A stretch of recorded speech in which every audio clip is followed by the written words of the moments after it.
Edo State Governor Godwin Obaseki on Saturday warned that next week's governorship election in the state is a do-or-die affair. Obaseki warned that any form of electoral malpractice from the opposition would lead to death. He spoke during a People's Democratic Party rally in Ekemwan area of the state. Similarly, the 2023 presidential candidate of the People's Democratic Party, Atiku Abubakar, on Saturday warned against any attempts to rig next week's governorship election in Edo State. Atiku warned that Edo is not Lagos, where, according to him, elections can be rigged by the All Progressive Congress. He spoke in Ekemwan area of Edo State during the grand finale of the PDP's governorship campaign rally. The former vice president also urged the people of the state to protect their votes to avoid rigging.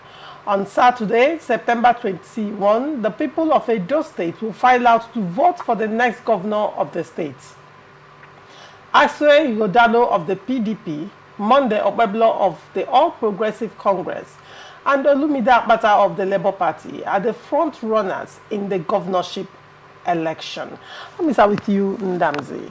Obaseki's statement, the Guber election is a do-or-die affair. What do you have to say to that? Yes, that statement is undemocratic. It does not show that Obaseki is democratic enough, because if he is, he shouldn't have made such a statement that the next week Saturday election is a do-or-die affair. And he even went ahead and threatened death. That is unacceptable, because we are only jostling to make sure that we reside in a saner society. So him saying that the election is a do-or-die affair is very undemocratic, and we condemn it in all totality. And I also believe if it were to be a pure and saner society, after his tenure, the security agencies ought to invite him for questioning, because that is a serious security concern, threatening citizens ahead of the governorship election. That can even lead to voter apathy. People might be scared and not wanting to come out to cast their vote. So that statement is very, very wrong. It's very undemocratic and doesn't show that Obaseki will accept defeat if his party loses in the election, because he has made it known to Nigerians that he's already crying foul.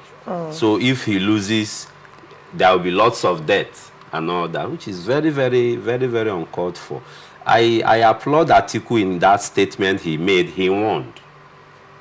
Like what we read out, Atiku said, Atiku warned of rigging. That should be a statesmanly statement, you know, advising the umpires and also those who will partake in the election to maintain decorum and allow the process run the way it should have been ordinarily. So I join voices in condemning what Obaseki said. All right.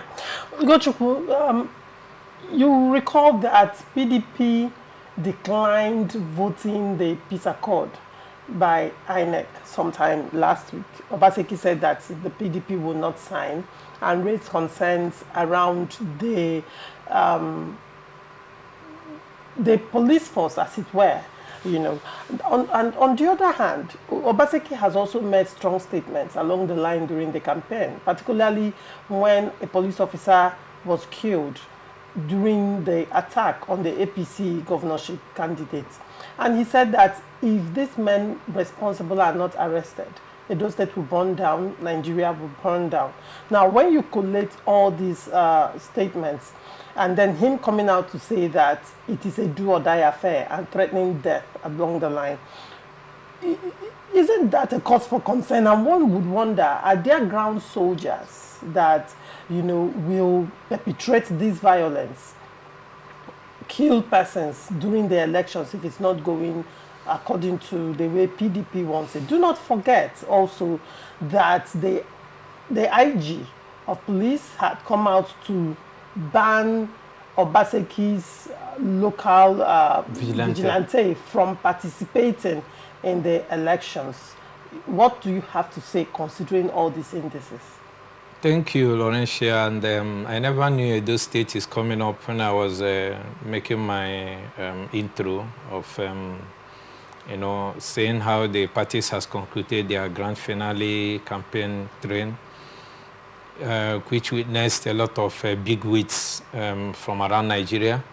And also the grand finale campaign has also shown us the indifference of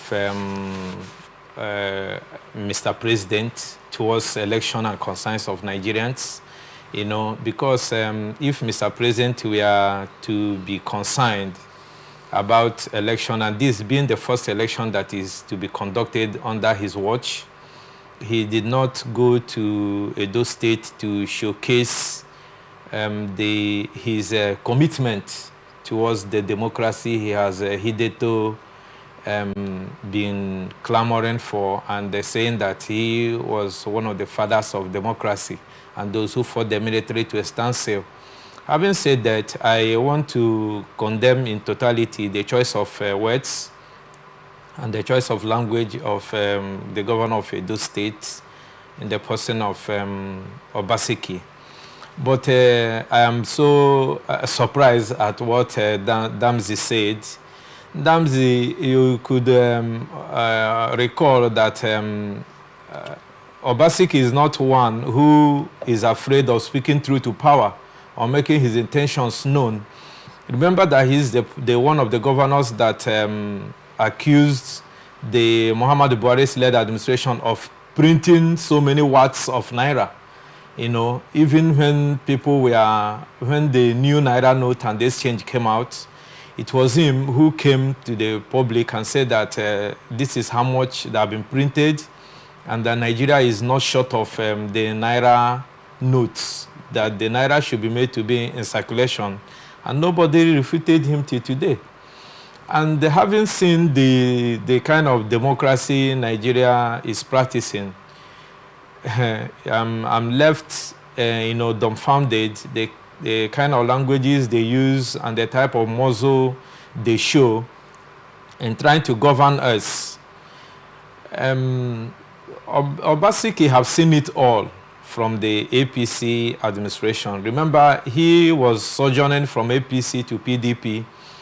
The house was set on fire under his watch by Adams Oshomole and his cohorts, and he became a nomad, cross-carpeting to the PDP that welcomed him, and that made him to retain power, even against all odds. And since the floating of this coming election that will be culminating on Saturday, the 21st of September, Obaseki has undergone so many turbulent times. The attack on the governorship candidate of APC's convoy, together with that of Shaibu at the airport, and the perpetrators are still at large, then that was to make a statement that Edo State is ungovernable. You also, recall the type of court orders and the kangaroo court orders and the courts have been turned out from different courts in reinstating Shaibu, whom was, due process was followed to impeach him. It is also a slap on the person of Obaseki. So Obaseki has stomached enough. Obaseki has gone through a lot of things, that will make a man break down. And for him to speak in the way he have, you will recall last week when the police and the DSS invited and arrested the Labour president, Joe Ajero. Nigeria is a state where if you don't make noise, if you don't use those harsh words, nobody listens to you. Nobody takes you, nobody takes you for whom you are. Nigeria is a state where they have come to use, negative power to acquire what they want. APC is using everything in their purview to make sure that this election swings their way. And Obaseki is not in control of the federal police.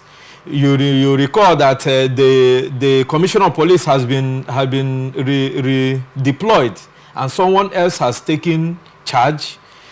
You will now know that the police want to, mobilize 35,000 troops or personnel, as if we are at war, and we have other places where we need them. So Edo State is in the eye of the storm, and Obaseki knows this. And Obaseki, having known that he is alone, his man alone, the Nyesom Wike that Hideto helped him in ascendance to power for his second tenure, is not with him. He's neither here nor is neither here nor there. So you will now understand why Obaseki is using all the apparatus around him, all the things. Any drowning man, even the slightest leaf around him becomes a saving grace. So the language that the Nigerian government understands is force. The language that makes the Nigerian government or authorities give you your way is when you begin to speak the street language, so to say. So Obaseki have learnt that. Remember that Obaseki is not somebody who is trained to be a traditional Nigerian politician. He's coming from the technocrat angle, and Obaseki has learnt through the ropes. If Oga Obaseki keeps quiet, he will be swallowed. And if you recall what happened during the 2023 general elections, how people used all manner of force and intimidation to get to where they are today, you will understand why Obaseki wants to toe the same line, unlike what he is known for. Remember in Lagos, people were intimidated during the 2023 general elections. Remember in Lagos, Labour Party won the presidential election, but what happened during the governorship elections? In Rivers State here, we saw what happened. We are not oblivious of what happened. I have given an example that where I voted seamlessly during the presidential elections, and we had fun. People shared pure water, people shared snacks. During the March 18 governorship elections, I couldn't vote in my own parish. A Catholic parish ground that gave INEC the ground, that the place accommodated about 23 polling units. Polling units. You could imagine how big the place is. During the governorship election, we could not access the place. In Rivers State here, people went and were using tank crier to dissuade people from coming out to vote. In Lagos State, the same thing. One of the culprits, the boys that came to intimidate people, have come out today in Lagos State to be crying that what he did, look at what he did, look at what he did. So in Edo State, Obaseki have seen the handwritings on the wall, and Obaseki has decided to play dirty. Remember that Obasanjo is the person that said election is a do or die affair. Right. In Nigeria, if you don't go all out, and he started by declining his signature from that peace part. Peace party did not do any good for Jonathan in 2015.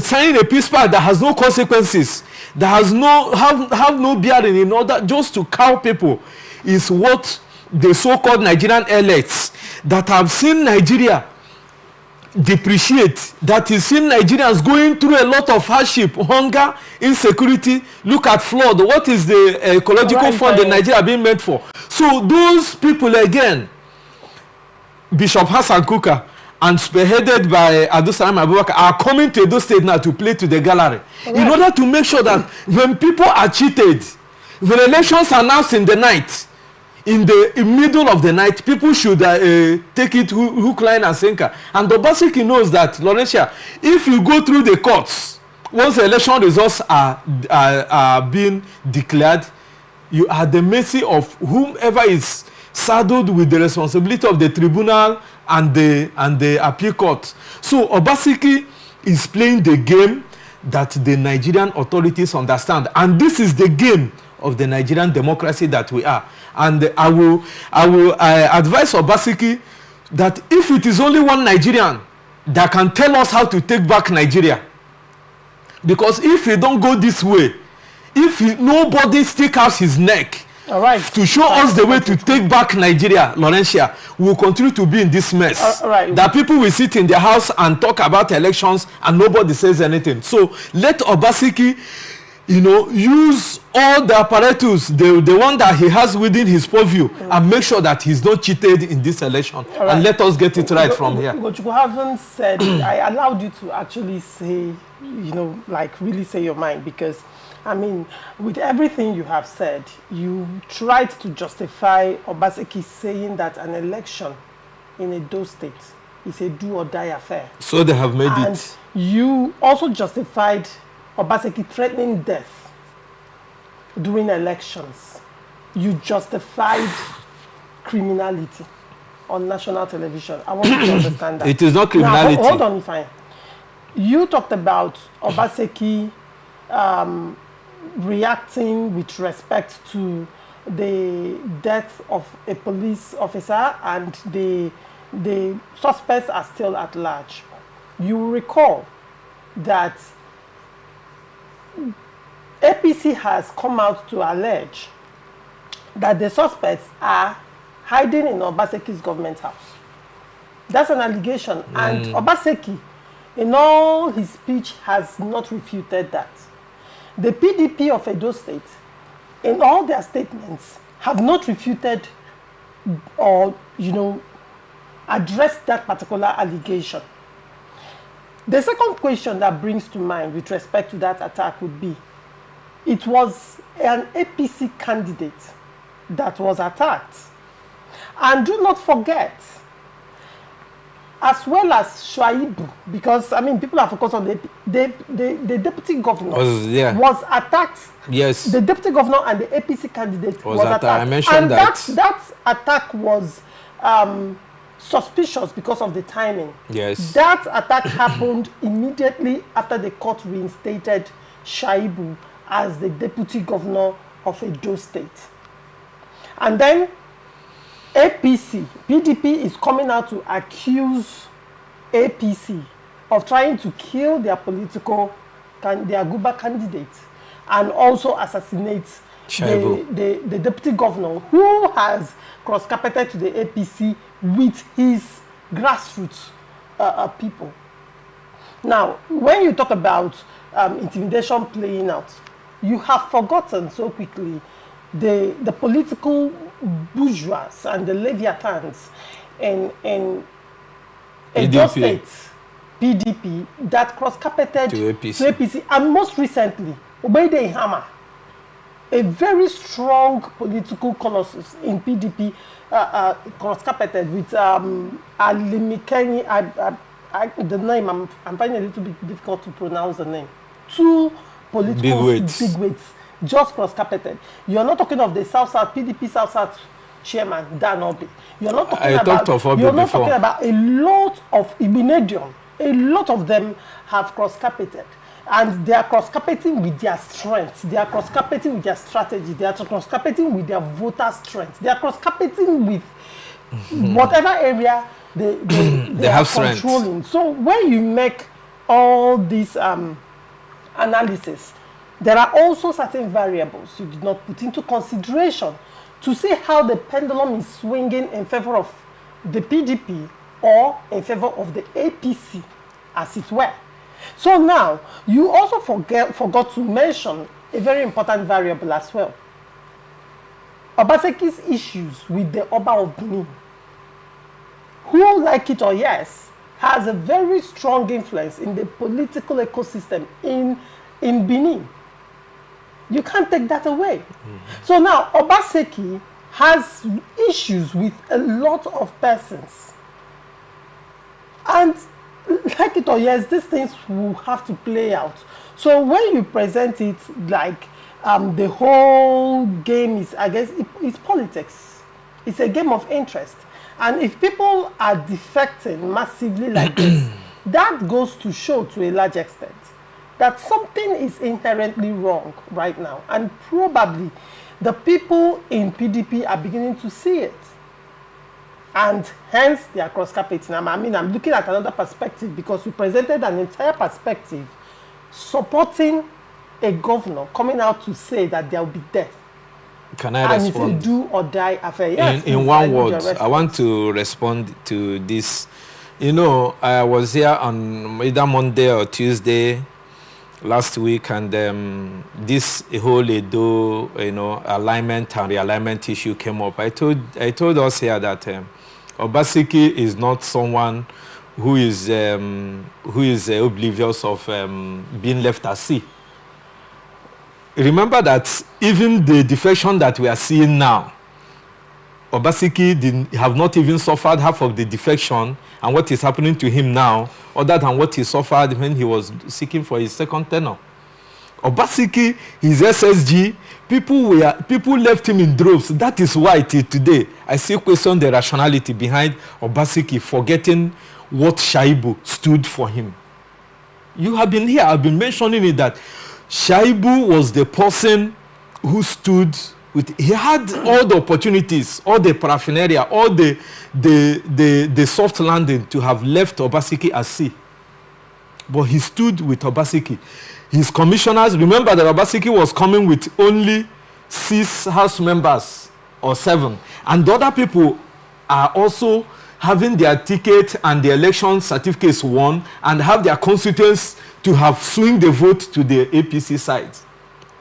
Because they didn't have, Obaseki did never allow them to have representation in the House of Assemblies. Is it not?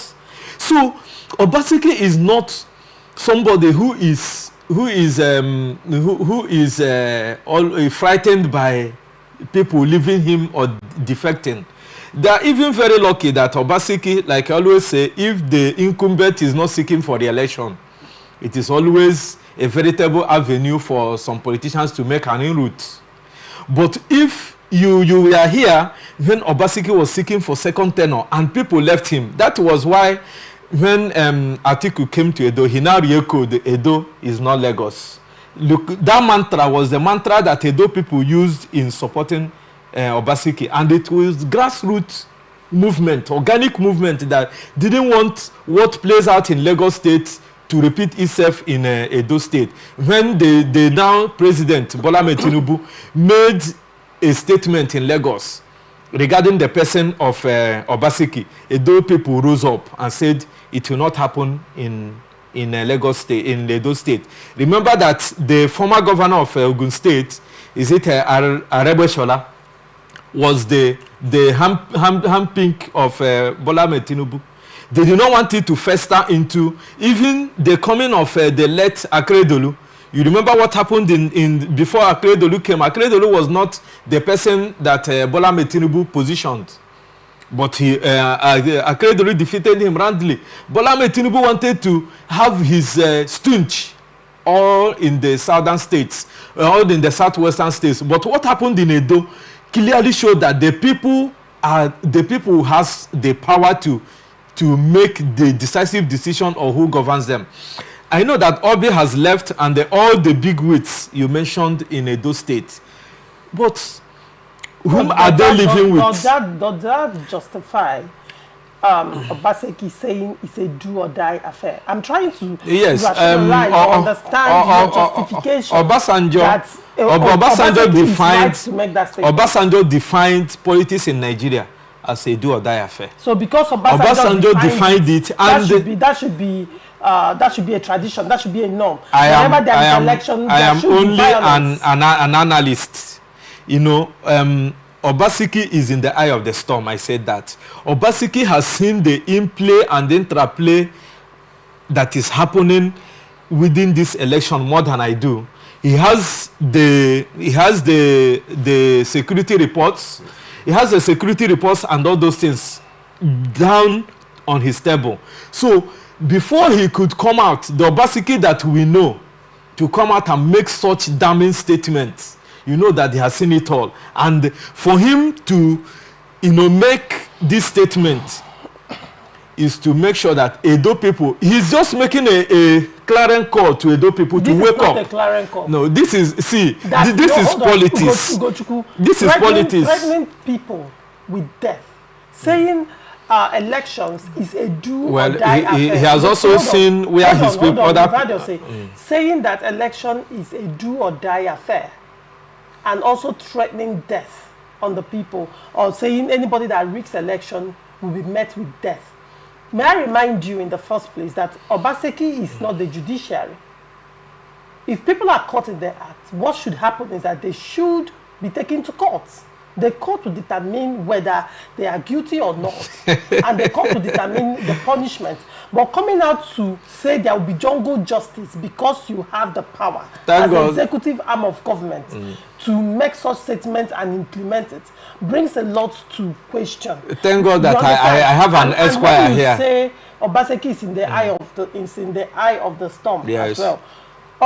Lamide Apata is also a Labour Party candidate. He's in the eye of the storm as well. He is running an election and he has invested heavily in the elections as well. You agree with me? Who would you say is the rival opposition in Edo State? So is APC? Regardless. Is APC that wants to take power? They want to take power. Let me come to you, Ndamzi. If it's an election, is there anybody removed from being inside the storm? Because, I mean, is it not the same equitable investments that have been made for the governorship tickets, the form, the interest form, the campaigns, and all of that? Please, all of them. I need it to make sense to me what Ugochukwu is actually. Laurentia, please let him also tell us, because you asked me a question. Hold on. You've had your say. Yes, thank you. Ndamzi, you can speak. Well, I had wanted to respond to Ugochukwu earlier, but I decided to take time, for him to, lay proper foundation to his ideas.